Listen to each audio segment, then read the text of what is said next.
네, 오늘 8월 셋째 주 맞이해서 하나님 앞에 또 나오신 우리 모든 성도님들에게 또 하나님께서 위로와 은혜와 평강 주시는 그런 복된 시간 되길 간절히 소망합니다. 약할 때 강함이라 라는 제목을 가지고 함께 말씀 나누겠습니다. 최근에 우리가 올림픽 경기가 있었습니다. 24년도 파리 올림픽이 진행되었었는데 이제 막을 내렸죠. 우리 대한민국은 금메달 5개 정도로 예상한다라고 제가 들었는 것 같은데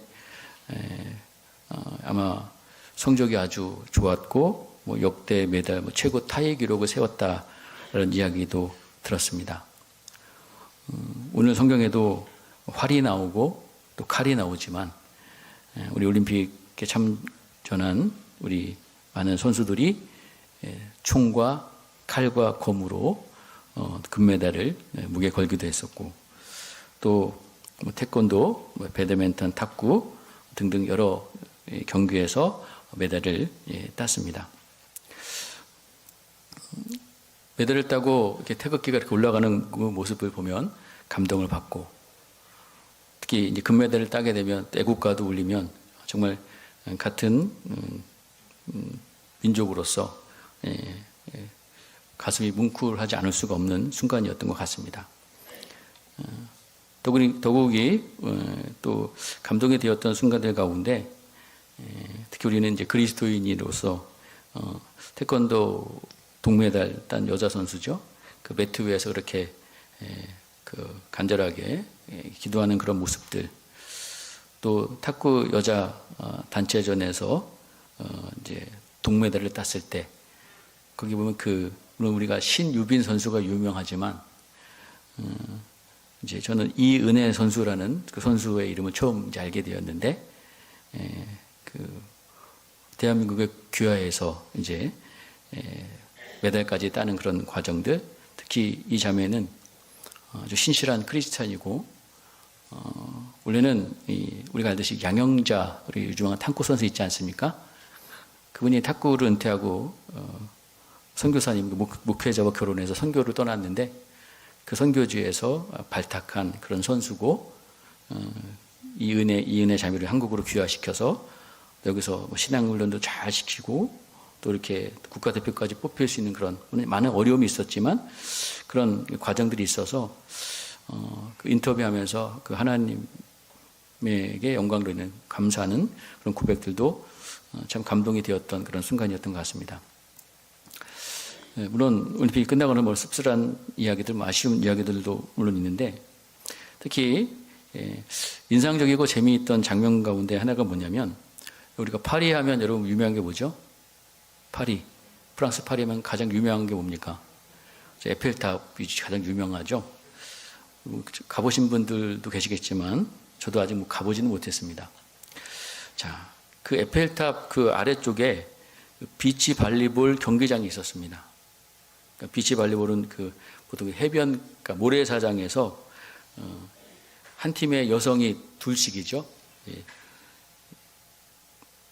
둘씩 팀을 먹고 이제 배구 경기를 하는 그런 경기인데 그게 이제 에펠탑 바로 아래쪽에 이렇게 경기장이 설치되어 있어서 거기서 그 경기가 이제 진행이 됩니다.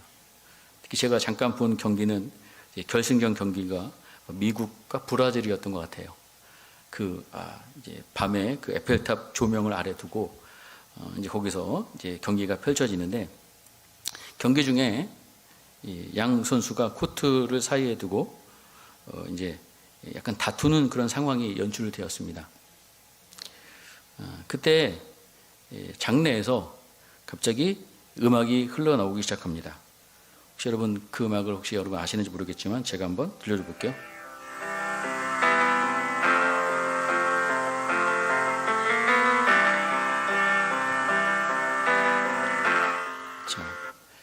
여러분 딱 이 전주만 들어도 이 음악이 무슨 음악이다 아시는 분들은 그래도 좀 음악에 좀 조예가 있으신 분이에요.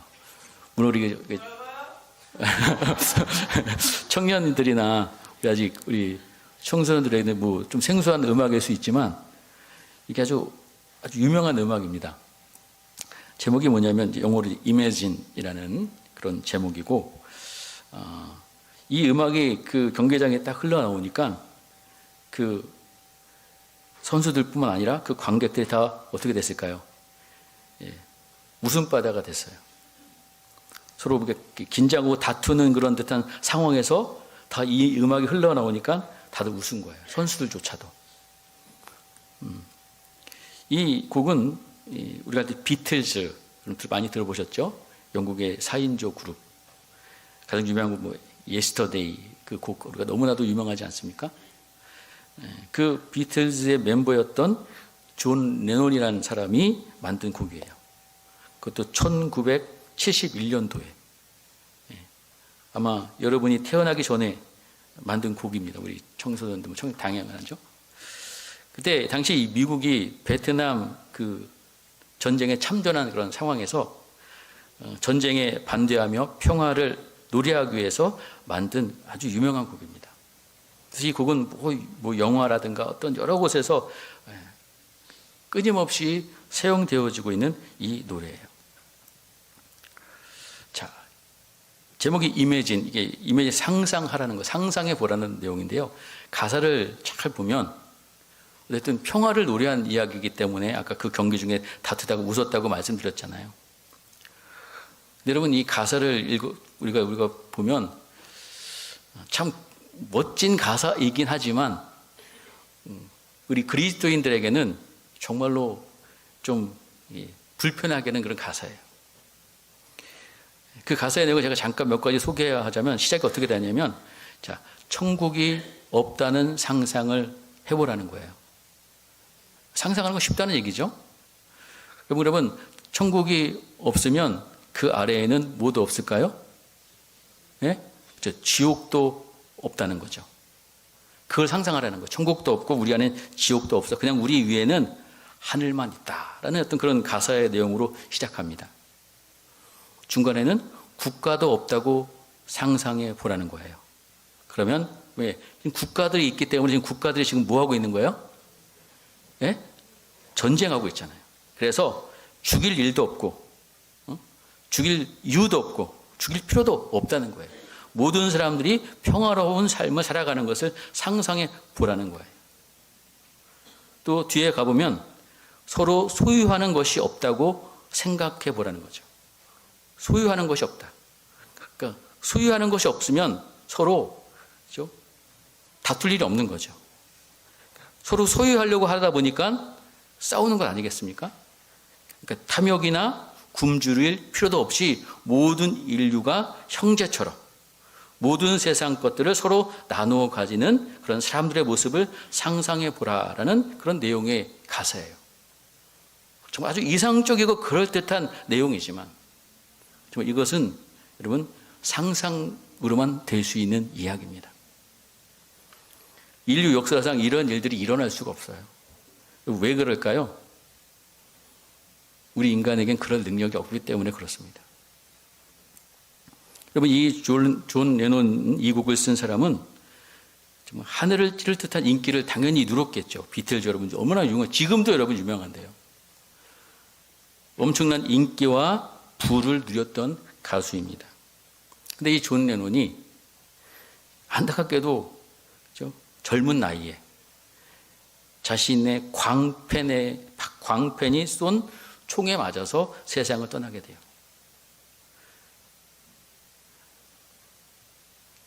총에 맞은 그날도 그 팬이 찾아와서 집 앞에서 사인을 해줬는데 몇 시간 지나서 다시 집에 들어올 때에 그 팬에 의해서 팬이 갖고 온 총에 맞아서 그는 세상을 떠나게 됩니다.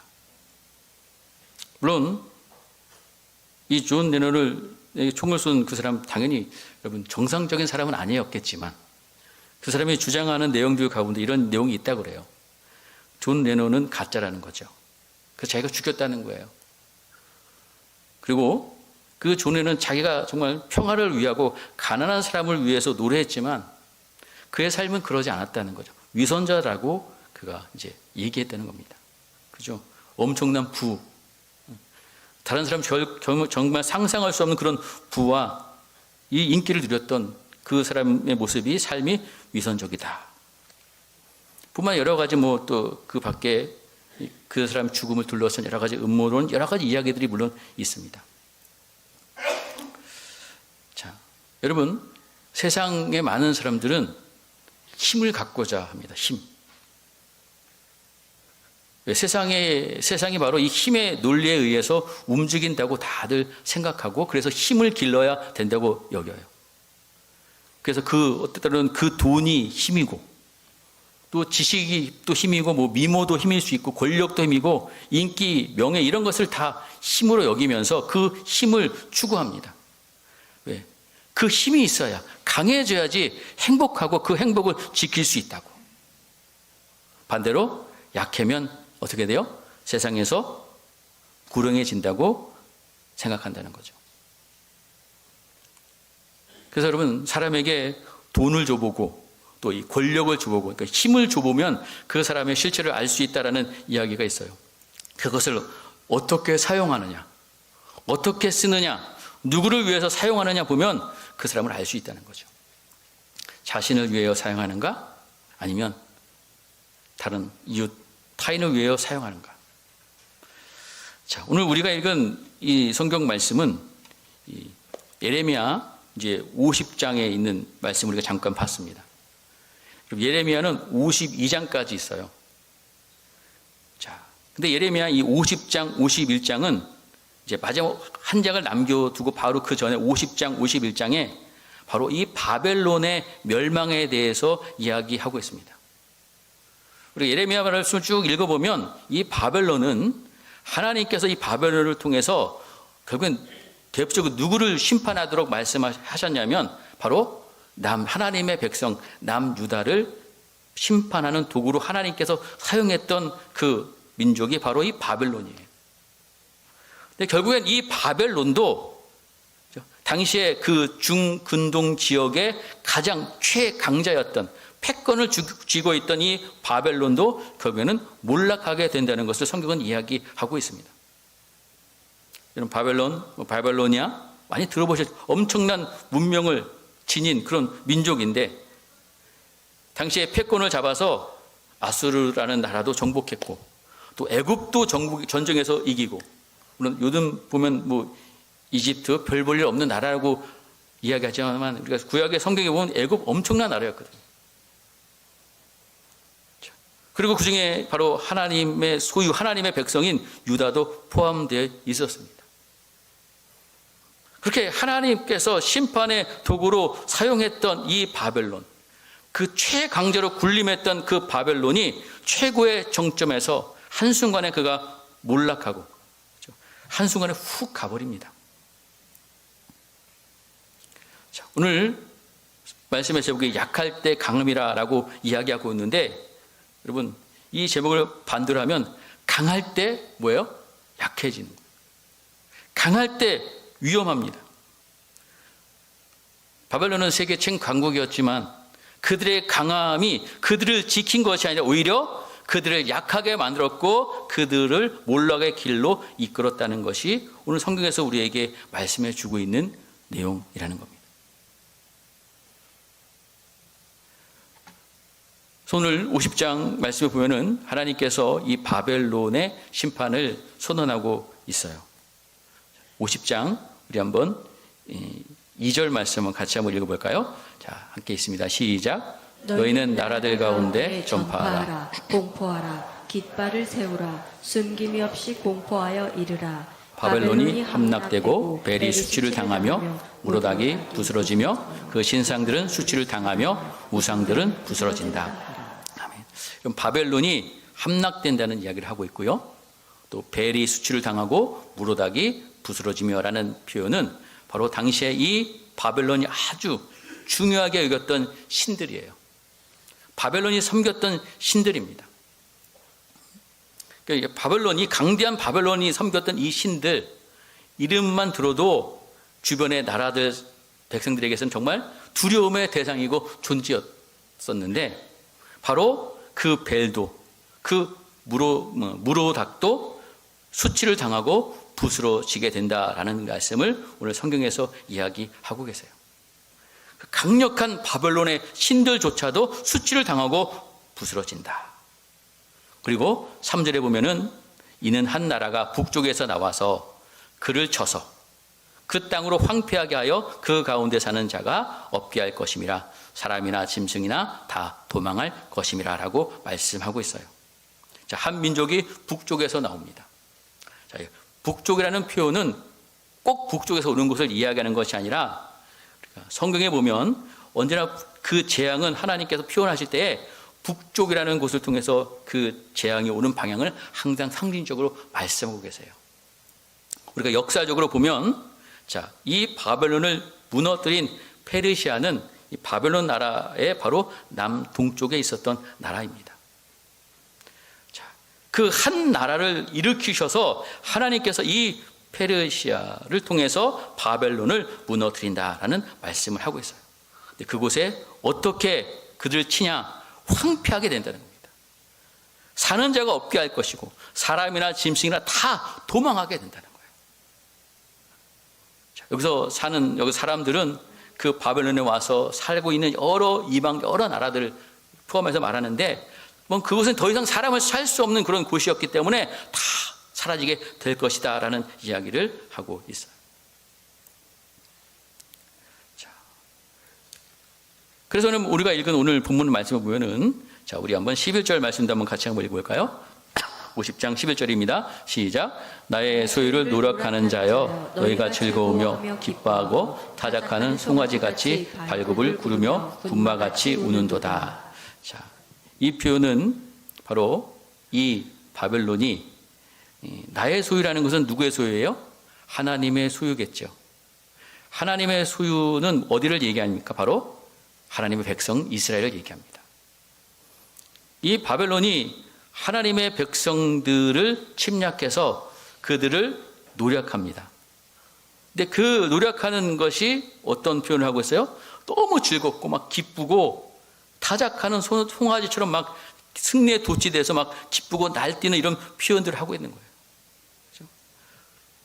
말발굽을 그러면 분마가 우는도다. 막 말이 힘센 말이 막 소리 지르며 환호하는 그런 표현을 통해서 이 지금 바벨론이 하나님의 백성 이스라엘을 특히 남유다를 침략해서 정복하는데 그 정복을 너무 즐기고 있어요. 즐기고. 그 승리에 도취되고 있습니다. 여러분 물론 이스라엘 백성 남유다가 이렇게 바벨론에 심판되는 것은 하나님께서 바벨론에게 그것을 맡기신 것은 사실입니다. 그러나 여러분 지금 하나님의 소유된 이 백성들이 바벨론에 의해서 심판받는 과정 속에서 하나님의 마음은 어떤 마음이세요? 저놈들 잘 됐어 저것도. 내 말 안 듣더니 쌤통에 이게 아니에요. 그들이 잘못을 저지르고 하나님의 심판을 받아야 될 상황에서 심판할 수밖에 없지만 하나님의 마음은 즐거운 마음이 아니거든요. 근데 바벨론은 그 하나님의 마음도 당연히 모르죠. 그리고 너무 승리에 도취되어서 그 정복을 아주 기뻐하고 즐거워하고 날뛰고 있어요. 그런 하나님께서 이 바벨론을 내가 너 큰 수치를 당하게 할 것이다. 큰 치욕을 당하게 할 것이다 라는 이야기를 하고 있는 겁니다. 그래서 12절에 보면 그러므로 너희 어머니가 큰 수치를 당하리니 또 너희를 낳은 자가 치욕을 당하리라. 보라 그가 나라를 거하는데 마지막 광야와 마른 땅과 거친 계곡이 될 것이며라고 쭉 이야기하고 있어요. 자, 여러분 하나님의 소유인 백성들을 침략해서 그들을 노력하고 하나님의 것인 이스라엘 백성들을 짓밟고 아주 그냥 끔찍한 일들을 그들이 저지른 겁니다. 적당히 해야 되는데 그들이 그 힘을 주체하지 못하고 과하게 그 하나님의 백성 이스라엘 백성들을 침략해서 그들을 짓밟아 버렸어요. 자, 그래서 하나님께서 그들이 행한 대로 그대로 갚으신다라고 말씀하고 있습니다. 15절 그 뒷부분에 보면요. 그가 행한 대로 그에게 내리시는 보복이라 그가 행한 대로 그에게 갚으시는도다라고 이야기합니다. 여러분 하나님은 우리가 행한 대로 갚으시는 하나님이세요. 그죠? 그래서 16절에 보면 파종하는 자 또 추수 때에 낯을 잡는 자 바벨론에서 끊어버리라. 그죠? 파종도 할 수 없고 추수도 할 수 없어요. 그럼 나라가 어떻게 됩니까? 여러분, 황폐하게 되는 겁니다. 바벨론에서 내가 그들을 끊어버리겠다라고 이야기하고 있어요. 자, 이처럼 이 바벨론, 당시에 최강국이었던 바벨론, 하나님께서 철저하게 심판하고 철저하게 그들을 망하게 하신다라고 이 무서운 선포의 말씀들을 하고 있는 겁니다. 그리고 나서 오늘 17절 말씀 보면은 하나님께서 어떤 말씀을 해주고 계시냐면, 또 17절 말씀 한번 같이 한번 읽어볼게요. 시작. 이스라엘은 흩어진 양이라 사자들이 그들을 따르도다. 처음에는 아수르 왕이 먹었고 다음에는 바벨론의 느부갓네살 왕이 그의 뼈를 꺾도다. 그렇습니다. 여러분, 여기서 보면 이제 짐승이, 동물이 두 종류가 나오죠. 하나는 뭐예요? 양이고 또 하나는 사자입니다. 근데 양은 어디를 얘기하고 있어요? 이스라엘 백성들이요. 이스라엘 흩어진 양이다. 근데 사자는 누구를 얘기할까요? 아수르와 지금 바벨론을 이야기하고 있어요. 지금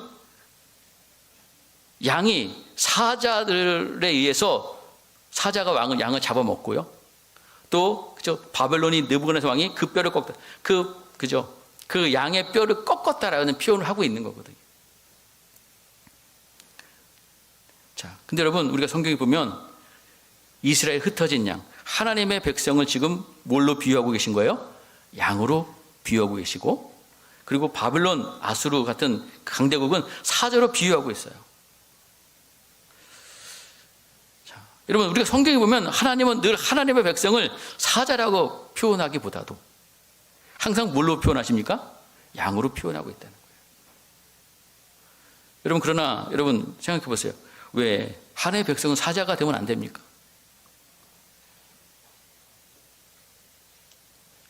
여러분들 여러분, 양과 사자, 여러분 뭘 고르시겠습니까? 만약에 여러분이 둘 중에 하나를 고르다면 뭘 고르실 것 같아요?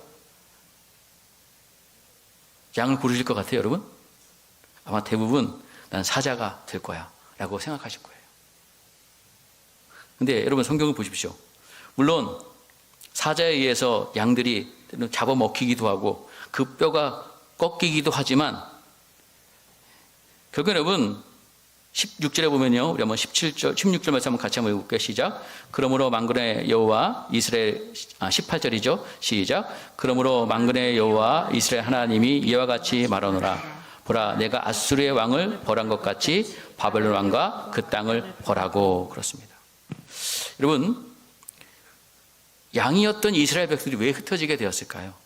그건 다른 것이 아니라 바로 목자이신 하나님의 말씀에 순종하지 않아서 그렇습니다. 목자의 말씀을 잘 듣고 그들이 목자의 보호를 받았다면 그들이 흩어질 이유가 없어요. 순종하지 않았기 때문에 그래요. 그래서 흩어지게 되니까 누가 잡아와서 먹는 거예요? 사자들이 잡아와서 먹는 거예요.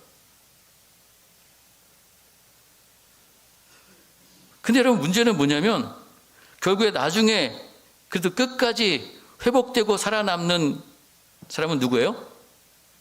양이라는 거예요. 이 사자들은 다 어떻게 됐어요? 사자들은 여러분 다 사라지게 됩니다.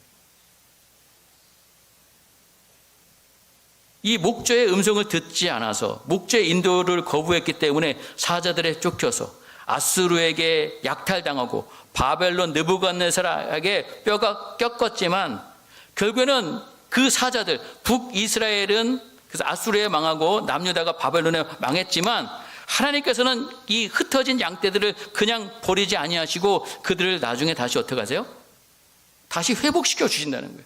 자, 우리 19절이죠. 우리 19절 한번 읽어보겠습니다. 시작. 이스라엘인 다시 그의 목장으로 돌아가게 하리니 그가 갈멜과 바산에서 양을 기를 것이며 그의 마음이 에브라임과 길르앗산에서 만족하리라. 그렇습니다. 자, 여러분, 사자들은 다시 하나님께서 그들을 벌하셔서 그들은 사라지게 됩니다. 근데 양인 이스라엘 백성들은 다시 어떻게 해요? 목장으로 다시 돌아오게 해주신다라고 말씀하고 있어요. 자, 여러분, 우리가 이 세상을 바라볼 때 일반적인 세상 사람들은 어떤 힘의 원리 위에서 이 세상이 돌아간다고 생각하지만, 여러분, 결코 그것이 아니에요. 이 모든 역사를 주관하시는 분은 누구십니까? 하나님이시라는 거예요. 여러분, 힘의 원리로 이 세상이 결코 돌아가는 것이라고 우리가 생각한다면 여러분, 그거는 착각입니다. 여러분, 지금 아수르 또 바벨론도 마찬가지인 것처럼 하나님께서는 그들을 벌하신다고 얘기합니다. 왜? 그들이 강력한 힘을 가지고, 그렇죠? 약한 자들을, 양떼를 잡아먹고 양떼를 억압하고 그런 존재들이 되었기 때문에 하나님께서 그들을 심판하신다는 거예요. 오히려 양떼들은 다시 목장으로 돌아가게 합니다. 목장으로 다시 돌아가게 해준다는 거예요. 다시 회복시켜 주신다는 약속을 하고 있습니다. 여러분, 뭐가 좋은 거예요? 양이 좋은 겁니까? 사자가 좋은 겁니까? 아니에요, 저는 짧고 굵게 가겠습니다 하면서 사자를 원하시겠습니까? 자, 다시 목장으로 돌이키시고요. 또 20절 말씀도 우리 한번 같이 한번 읽어볼게요. 시작. 여호와의 말씀이라. 그날 그때 이스라엘의 죄악을 찾을 자라도 없겠고 유다의 죄를 찾을지라도 찾아내지 못하리니 이는 내가 남긴 자를 용서할 것입니다. 이스라엘 백성들, 그죠? 이스라엘과 유다는 죄악 때문에 그들이 흩어진 양이 되어서 많은 고난과 어려움을 당했지만 그 고난을 통해서 하나님께서는 그들을 다시 정화시켜서 그 고난을 통해서 그들이 하나님을 의지하고 하나님을 붙잡게 만들어서 다시 그들을 하나님 품으로 돌아오게 해주신다는 약속의 말씀을 해주고 계시는 거예요. 여러분, 이런 하나님께서 이루어 가시는 역사를 보면 여러분, 강자가 좋은 게 아닙니다. 강자가 늘 이기는 게 아닙니다. 오히려 강한 것이 죽음에 더 가깝다는 것을 성경은 우리에게 교훈해 주고 있어요. 여러분, 바벨론은 망했습니다. 우리가 세상에서는 강하게 되면 우리가 쉽게 말하면 뭐 받았다 그래요? 복 받았다 그래요. 강해지면. 여러 가지 강한 여러 가지 이유가 있겠죠. 강해지면 우리는 정말 잘 됐네요. 복 받았네요. 얘기합니다. 약해지면 아유 안 됐네요. 불행하다고 우리는 그렇게 평가합니다. 근데 여러분, 오늘 말씀은 결코 강한 것이 복이 아니라고 지금 하나님께서 우리에게 말씀해 주고 계세요. 여러분, 강하면 위험해요. 바벨론의 심판을 통해서 지금 우리에게 그것을 말씀하고 계십니다. 여러분, 강해서 그것을 잘 힘을 조절해서 그 힘을 사용한다면 상관없는데요. 여러분, 우리 타락한 인간에게는 그걸 조절할 만한 능력이 없어요. 멈출 수 없어요. 여러분, 강한 것이 복이 아니라는 겁니다. 강하게 되면 악을 향해서 갈 가능성이 높아요. 약한 자를 짓밟고 그것을 질구할 가능성이 높습니다. 바로 바벨론의 모습이 그랬다는 거예요. 우리 사람은 그 악함을, 그죠? 그걸 멈추게 할 능력이 우리에겐 없다는 거예요. 그래서 타락하게 되고요. 폭력을 행사하게 되고요. 약자를 괴롭히게 되고요. 자신의 유익만을 추구할 가능성이 높게 된 거예요. 그러다가 하나님의 심판을 맞아서 역사상 많은 강대국들이 그만큼 무너지고 사라져 버렸던 겁니다. 여러분, 약한 자는 괴물이 될 수 없어요. 강해야지만 괴물이 됩니다. 그러나 괴물이 되면 그 역사 속에서 사라질 수밖에 없다는 사실을 우리는 기억해야 될 줄 믿습니다. 여러분, 우리는 양 같은 존재라는 것을 우리는 늘 인정해야 돼요. 사자를 부러워하지 마십시오. 여러분, 사자가 더 안전하다고 착각하지 마십시오. 여러분, 양이 더 훨씬 더 안전합니다. 누가 함께 하시면? 목자가 함께 하시면. 그래서 우리는 여러분, 이 바벨론 왜 망했습니까? 왜 바벨론이 망했냐 이거죠. 자신의 강함을 의지했어요. 자신의 우상을 의지했어요. 하나님을 의지하지 않았습니다. 자신의 힘으로 살고자 했던 거예요. 그 교만이 그들을 무너뜨린 것입니다. 여러분, 우리는 하나님을 겸손히 섬겨야 되는 이유가 바로 여기 있어요. 우리는 양이기 때문에 그렇습니다. 하나님을 섬기고 의지해야 될 이유가 바로 거기 있어요. 겸손한 자에게 하나님께서 은혜를 베푸신다고 말씀하고 계시고, 여러분 시편 우리 145편 말씀 우리 한번 같이 한번 읽어볼까요? 자, 우리 한번 같이 한번 읽겠습니다. 시작. 여호와께서는 자기에게 간구하는 모든 자 곧 진실하게 간구하는 모든 자에게 가까이 하시는도다. 그는 자기를 경외하는 자들의 소원을 이루시며 또 그들의 부르짖음을 들으사 구원하시리로다. 여호와께서 자기를 사랑하는 자들은 다 보호하시고 악인들은 다 멸하시리로다. 아멘. 그렇습니다. 여러분, 우리가 하나님께 가까이 해야 되는 이유, 하나님을 경외해야 되는 이유가 여기 있어요. 우리는 양이라서 그래요. 하나님 가까이 할 때 하나님께서 우리를 보호해 주시고요, 악한 자들 다 멸해 주시고 우리를 구원해 주시는 은혜를 허락해 주실 줄 믿습니다. 여러분, 강한 것이 결코 복이 아니라는 것 오늘 기억하셨으면 좋겠어요. 여러분, 그럼 복이 뭐냐? 여러분, 오히려 약한 것이 복이 될 수 있습니다. 왜? 약했던 이스라엘, 양이었던 이스라엘이 결국 이 복을 누리게 되잖아요. 아수르와 바벨론은 그런 사자였어요. 그들은 역사상 사라지게 됩니다. 약했던 양은 하나님의 백성, 이스라엘 백성들은 하나님께서 다시 회복시켜 주신다는 거예요. 자, 우리 다시 한번 우리 19절 말씀 다시 한번 보겠습니다. 시작. 이스라엘은 다시 그의 목정으로 돌아가게 하리니 그가 갈멜과 바산에서 양을 기를 것이며 그의 마음이 에브라임과 길르앗 산에서 만족하리다. 자, 여러분, 하나님께서 이스라엘 백성들에게 참 복을 주시는데, 물론 그들이 한때 이방 나라의 포로가 되었어요. 고난의 시간을 보내게 됩니다. 왜? 하나님의 말씀에 순종하지 않아서. 그러나 하나님께서는 그들을 다시 지금 초장으로 인도해 주신다고 말씀하고 있어요. 내가 만든, 내 스스로 만들어낸 초장이 아니라 하나님께서 인도해 주시는 초장입니다.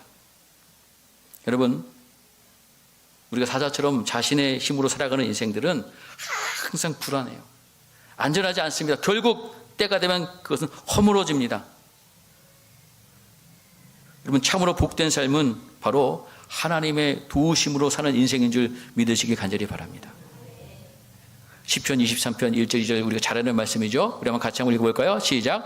여호와는 나의 목자시니 내게 부족함이 없으리로다. 그가 나를 푸른 풀밭에 누우시며 쉴만한 물가로 인도하시는도다. 그렇습니다. 여러분, 하나님과 함께 초장에 거하는 것이 최고의 복이 될 줄 믿습니다. 초장의 복이 왜? 거기에 하나님이 함께 계시기 때문입니다. 여러분, 사도 바울은 신약성경의 말씀을 보면요, 디모데전서 6장 6절에 이런 말씀했습니다. 같이 한번 읽어볼게요. 시작. 그러나 자족하는 마음이 있으면 경건에 큰 이익이 되느니라. 자족하라고 얘기합니다. 왜? 우리는 세상에 올 때 아무것도 안 갖고 왔고요, 갈 때 아무것도 안 가져가요.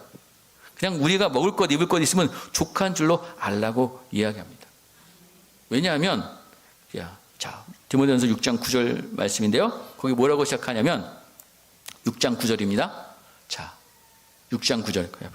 부하려는 자들은, 이렇게 시작해요. 부하려는 자들이라는 표현은 다른 말로 하면 뭐가 될까요? 강하려고 하는 자들이에요. 강해지길 원하는 자들, 시험과 올무, 이것에 빠지게 됩니다.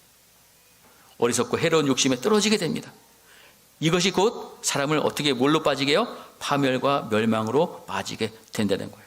바로 이것이 바로 바벨론의 모습이었습니다. 여러분, 자족하는 삶이 경건의 큰 유혹이라고. 자족하는 삶은 다른 삶이 아닙니다. 하나님 한 분만으로 만족하는 삶이에요. 하나님이 내 주인 되심으로 만족할 수 있는 삶입니다. 빌립보서 4장 우리 말씀이죠. 10장 4장 11절 말씀 한번 볼게요. 빌립보서 4장 11절 말씀. 여러분 같이 한번 읽어볼까요? 시작. 내가 궁핍함으로 말하는 것이 아니라 어떠한 형편에든지 나는 자족하기를 배워노라. 나는 비천에 처할 줄도 알고 풍부에 처할 줄도 알아. 모든 일 곧 배부림과 배고픔과 풍부와 궁핍에도 처할 줄 아는 일체의 비결을 배워노라 라고 얘기하고 있어요. 바울이 자족할 수 있는 능력을 가졌어요. 근데 그 능력이 어떻게 생기느냐? 빌립보서 4장 13절 말씀입니다. 시작. 내게 능력 주시는 자 안에서 내가 모든 것을 할 수 있느니라. 내가 능력 주시는 자 누구 아니에요? 예수 안에서. 예수를 믿는 삶입니다. 여러분, 저와 여러분, 하나님이 주신 것으로 만족하시길 바랍니다. 하나님 한 분으로 만족하시길 간절히 바랍니다. 비교하면 늘 불만이에요. 또 비교하면 때로는 또 교만해집니다. 산상수훈에서 예수님께서도 너희들 무엇을 먹을까 마실까 염려하지 말라고 말씀하셨어요. 공중의 새를 봐라, 들의 백합 봐라, 다 하나님께서 먹고 입 빼시는데 하나님 좀 믿어봐라라고 말씀하고 계시지 않습니까?